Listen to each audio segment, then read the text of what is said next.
A white South Carolina police officer faces murder charges in the shooting death of a black man.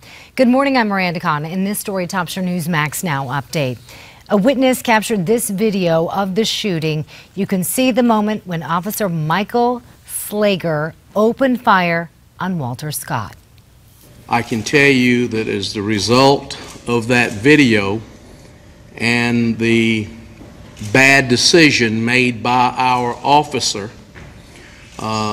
he will be charged with murder. Slager's original lawyer, who dropped him as a client after the video came out, had said the officer feared for his safety when Scott allegedly grabbed for his stun gun. The FBI has now joined the investigation. A gunfight in eastern Afghanistan leaves one American dead and two others injured.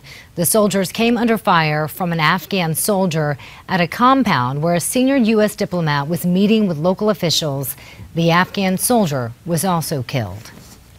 Hackers from Russia have apparently been inside computer systems at the White House for months. Officials say they were able to get into the unclassified system, which by several offices, including the General Counsel's office and officials in the Budget Office.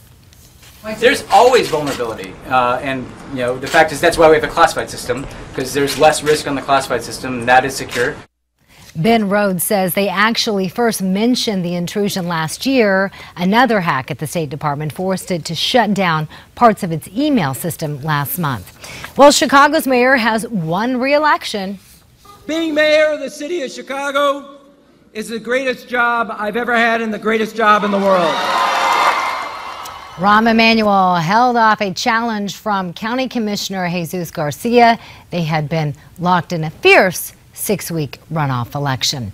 A monster deal today in the energy industry. Royal Dutch Shell has now agreed to buy the BG Group for just under $70 billion. If approved by shareholders of both companies, it could create the world's biggest independent producer of liquefied natural gas. NASA now says we may not have to wait too long for proof of life beyond Earth.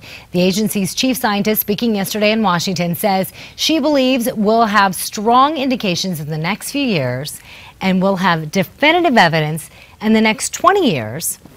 However, she warns we're not talking about little green men, we're talking about microbes. And that was your very latest Newsmax Now update. We'll have more coming your way in about 30 minutes. Stay tuned. And as always, stay connected by going to Newsmax.com.